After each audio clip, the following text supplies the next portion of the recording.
தமிழக சட்டமன்ற தேர்தல் களம் தற்போது உச்சக்கட்ட வெப்பத்தை எட்டியுள்ளது.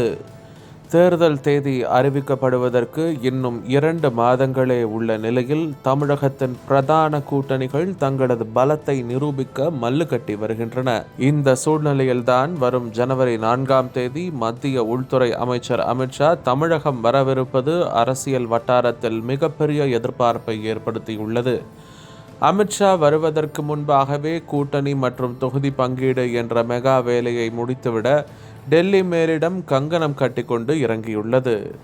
இது தொடர்பாக நமது டெல்லி மற்றும் தமிழக அதிமுக வட்டாரங்களில் விசாரித்த போது கிடைத்த அதிரடி தகவல்களை தற்போது பார்க்கலாம். தமிழக பாஜக தலைவராக நயினார் நாகேந்திரன் பொறுப்பேற்ற பிறகு மாநிலம் தழுவிய அளவில் தனது தேர்தல் பிரச்சார பயணத்தை மேற்கொண்டார். இந்த பிரச்சார பயணத்தின் நிறைவு விழா வரும் ஜனவரி 4ஆம் தேதி புதுக்கோட்டையில் மிக பிரம்மாண்டமாக நடைபெற உள்ளது. இந்த விழாவில் பங்கேற்கவே மத்திய உள்துறை அமைச்சர் அமித்ஷா தமிழகம் வரவுள்ளார். அமித்ஷா வரும்போது வெறும் மேடை பேச்சோடு மட்டும் இல்லாமல் கூட்டணியை உறுதிப்படுத்திய கையோடு வர வேண்டும் என்பது பாஜக மேலிடத்தின் திட்டம். இதற்காகவே மத்திய அமைச்சர் பியூஷ் கோயல் சிறப்பு தூதராக சென்னை வரவுள்ளார். அதிமுக பொதுச் செயலாளர் எடப்பாடி பழனிசாமியை சந்தித்து இழுபறியில் இருக்கும் பாமக மற்றும் தேமுதிக உடனான பேச்சுவார்த்தையை முடிவுக்கு கொண்டு வர வேண்டும் என்பதே பியூஷ் கோயலுக்கு கொடுக்கப்பட்டுள்ள அசைன்மெண்ட். கடந்த ஆண்டு ஏப்ரல் மாதமே அதிமுக மற்றும் பாஜக இடையிலான கூட்டணி உறுதி செய்யப்பட்டுவிட்டது. ஆனால் அன்று முதல் இன்று வரை அந்த கூட்டணி அறிவிப்பு அளவிலேயே இருக்கிறது. ஜி.கே. வாசன் தலைமையிலான தமிழ் மாநில காங்கிரஸ், டாக்டர் கிருஷ்ணசாமியின் புதிய தமிழகம், ஏ.சி. சண்முகத்தின் புதிய நீதி கட்சி உள்ளிட்ட சிறிய கட்சிகள் மட்டுமே என்டிஏ கூட்டணியில் இணைய ஆர்வம் காட்டி வருகின்றன. ஆனால் தேர்தலின் வெற்றியை தீர்மானிக்கக்கூடிய பாமக மற்றும் தேமுதிக ஆகிய இரு கட்சிகளும் இன்னும் தங்களது நிலைப்பாட்டை தெளிவாக அறிவிக்கவில்லை. பாஜகவை பொறுத்தவரை அமித்ஷா முன்னிலையில் ஒரு வலுவான மெகா கூட்டணியை காட்டி திமுகவிற்கு ஒரு மிகப்பெரிய மிரட்டலை தர வேண்டும் என விரும்புகிறது.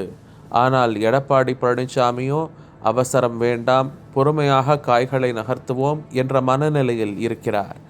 பாமகவில் தற்போது நிலவி வரும் உட்கட்சி மோதல்கள் மற்றும் அன்புமணியின் அடுத்த கட்ட நகர்வுகள் அதிமுக தலைமைக்கு சற்று யோசனையை ஏற்படுத்தியுள்ளது.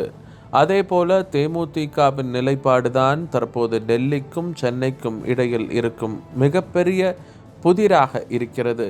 கடந்த சில தேர்தல்களாக அதிமுக மீது தேமுதிக கடும் அதிருப்தியில் இருந்து வருகிறது.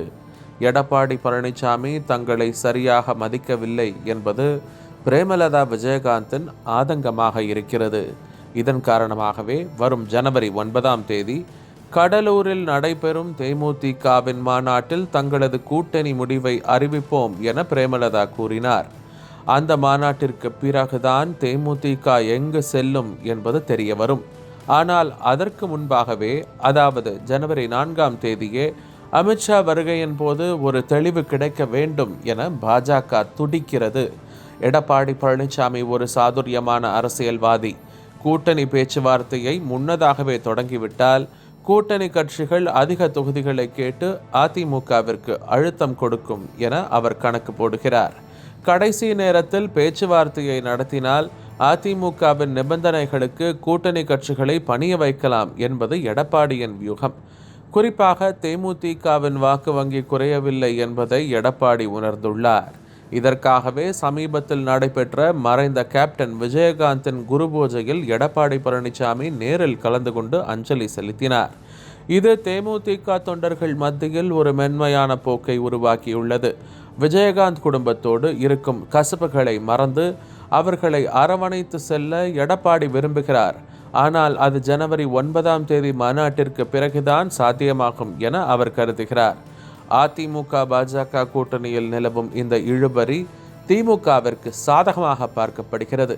கூட்டணி கட்சிகளிடையே ஒற்றுமை இல்லை என்பதையே இது காட்டுவதாக திமுக ஐடி விங் பிரச்சாரம் செய்ய தொடங்கிவிட்டது. ஸ்டாலினோ தனது கூட்டணியை மிக வலுவாக வைத்திருக்கிறார்.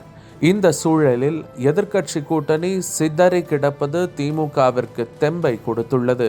ஆனாலும் அமித்ஷா தமிழகம் வரும்பொழுது ஏதேனும் ஒரு சர்ப்ரைஸ் இருக்குமா என்ற பயமும் திமுகவிடம் இருக்கிறது. டெல்லி மேலிடம் எப்போது வேண்டுமானாலும் எந்த காயையும் நகர்த்தும் வல்லமை படைத்தது என்பதை அவர்கள் அறிவார்கள். பியூஷ் கோயலின் சென்னை வருகை, எடப்பாடி பழனிசாமியின் நிதானம், அமித்ஷாவின் புதுக்கோட்டை பயணம் என ஜனவரி முதல் வாரம் தமிழக அரசியலில் ஒரு மிகப்பெரிய சுனாமியை ஏற்படுத்தப் போகிறது. மேலும் என்ன நடைபெறும் என்பதை பொறுத்திருந்து பார்க்கலாம்.